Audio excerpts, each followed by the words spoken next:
Chapter 3, What Am I? Question, what am I? Answer, you are an individual expression of intelligence. You are an invisible entity centering a visible body, which is your instrument for expressing yourself.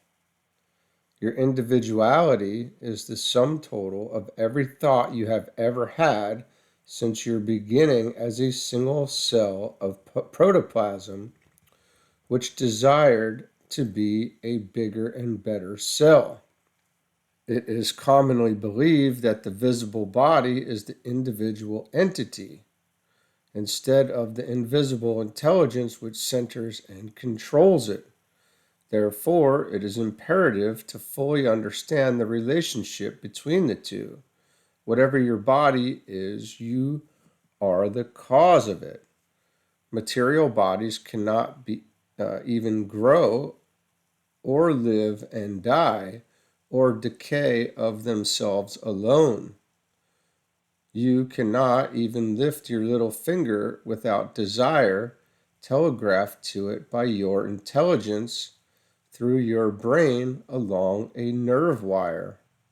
Your body is but a carbon copy of your own dictation. It is the product of your own creation. Whatever there is in your body, your thinking has put there.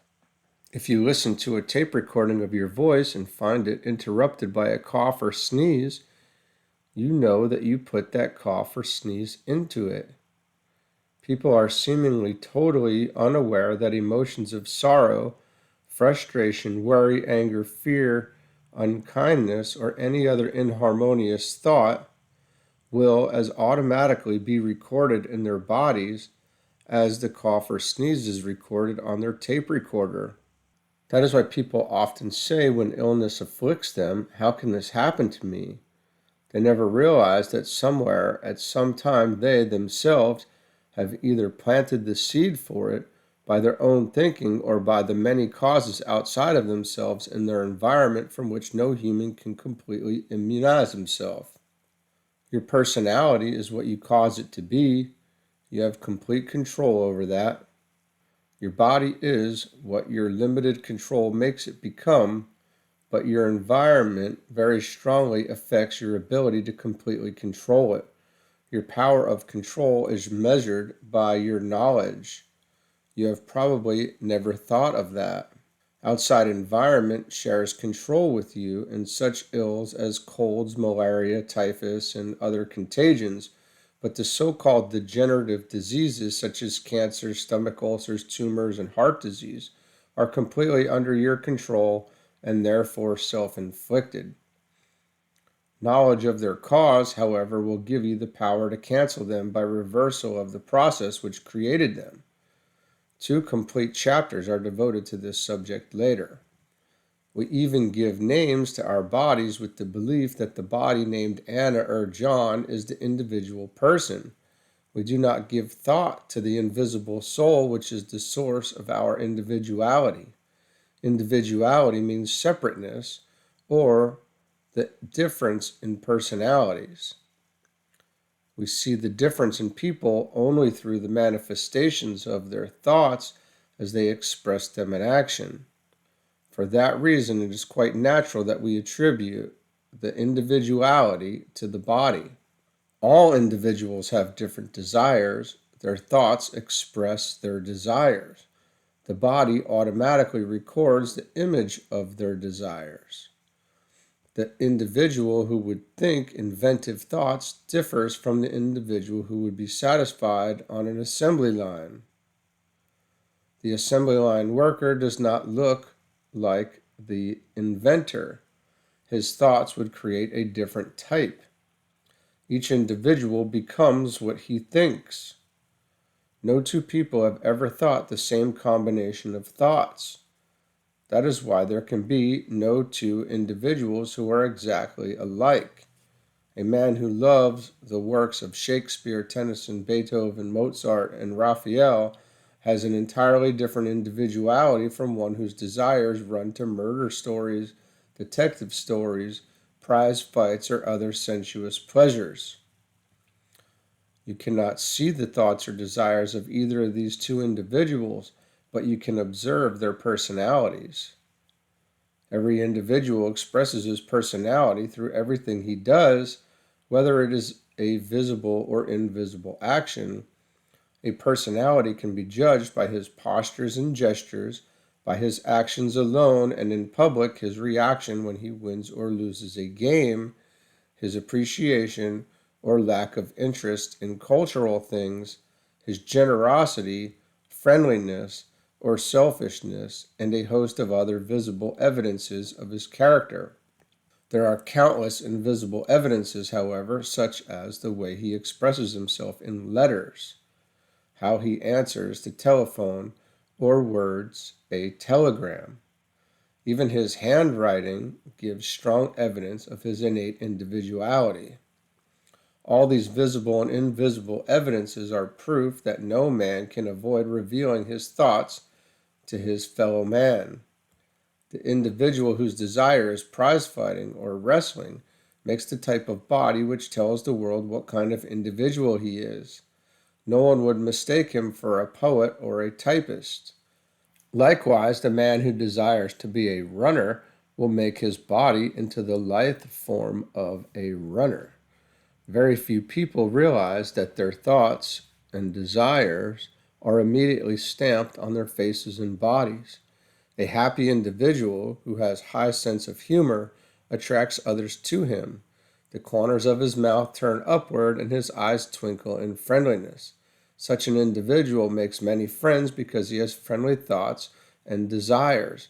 He attracts people by the happy individuality which he has stamped upon his body. Every portrait painter who studies the faces he is painting can clearly see his sitter's emotional history. The sitter's whole life seems to gradually unfold before him. Very often, his or her selfish or frustrated thoughts are so vividly stamped upon the face that the painter finds it necessary to drive such thoughts away by interjecting happy thoughts. When anyone applies for a position, he creates either a pleasant or unpleasant impression at once. That impression is not given by his present thoughts, for one might assume a happy attitude to give a pleasant impression. The keen eye and intuition of the experienced personnel manager gathers a life impression at first glance, which may tell him to not employ this one or to employ that one. He intuitively knows a strong or weak character, one he could or could not trust, or one who has initiative to whom he could give responsibility, or one who would watch the clock with eagerness for closing time. Every dramatic school stresses the necessity for its students to actually think the thought of the characters they are impersonating, even when not speaking. The audience must see you think, they say. You must become your character. You must show fear, anger, or other emotions every second while acting them. Your very body gestures change with every emotion just as your face changes. You can see by this illustration that the body is not the individual who acts through it. A good character, who may be a very gentle individual, can impersonate a murderer by sending a different combination of thoughts through his body to make his body manifest a different individuality from his own. Is it not clear to you, therefore, that your body is only a canvas upon which you are painting your own portrait? An artist can paint the portraits of many different individuals upon the same canvas, or an actor can make his body express many types of individuals by temporarily thinking another combination of thoughts. You can also transform yourself permanently into a higher type of individual by thinking other thoughts than you have been thinking. If you wish to transform your individuality into a greater one, begin thinking great thoughts, beautiful thoughts, powerful and friendly thoughts, and your personality will immediately reflect your changed thinking. Your face will have a different expression in every detail, as well as your whole bearing. Your very posture and gestures will mark you as a transformed being. You will even walk differently. A criminal does not walk the way a scholar walks, nor are his postures and gestures the same. The criminal shows fear in his walk if he is hunted, or he slinks and crouches instead of walking erect as the man of noble character does. You can become what you want to become, and your very aura will tell the world what standard of intelligence the individual is whom your body impersonates. There are no limits which you cannot reach if your desires are great enough. Your being will always tell of your greatness and the standard of individual you are. A good example of this fact is a body of a piano. It cannot make a sound of itself, but when a great master musician expresses his thoughts through it, the world knows that a great individual intelligence controls that body. Conversely, a sensuous individual will extend his physical sensuousness through that same piano body, and the world will know that an entirely different type of individual controls it. Consider the effect of each individual upon the human race as a whole. One uplifts the whole world culturally, while the other drags it down. An inspired genius re-inspires others to great heights of spiritual ecstasy. He awakens the divinity in others and uplifts them to the realms of their spiritual natures, which makes them forget their bodies. The physically sensuous musician creates just the opposite effect. His jazz rhythms drag them to lower physical levels and awaken all the physical desires of bodies. Desires of bodies. He manufactures this type of individuality. The more knowledge you acquire of God's plan of creation and his process of creation, the more you will comprehend your power over your body. You cannot command that which you do not know. Every individual acts as he believes. If what he believes is not true, however, his actions are not right actions. He hurts himself instead of helping himself. His series of actions, however, constitute his individuality or personality.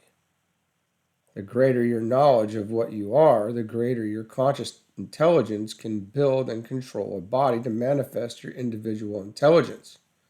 If you desire to become what is known as a great person, first ask yourself if your thinking is directed inwardly toward your soul self or outwardly toward the objective universe through your senses. There are only two types of individuals in the world, however: those who think inwardly toward their spiritual selves, and those who think outwardly toward their physical senses. All people think both ways, but a Mozart or Leonardo type thinks inwardly most of the time, while the masses think outwardly most of the time. A Beethoven is a spiritual individual whose sense of values lies in giving out the abundance of his self to the world, while a Napoleon is a physical individual whose sense of values lies in the taking of material possessions for personal aggrandizement. The strange thing about individuality is the misconception of its meaning to the average person. The great individual is one who gradually loses his individuality, as increased God awareness in him makes him become universal. Therefore, the highest aim in life is to lose your individuality in order to attain universality. The greater the God awareness in any man, the closer he is to mind oneness. The completed journey of life ends in the omnipotence and omniscience of man's universality with God.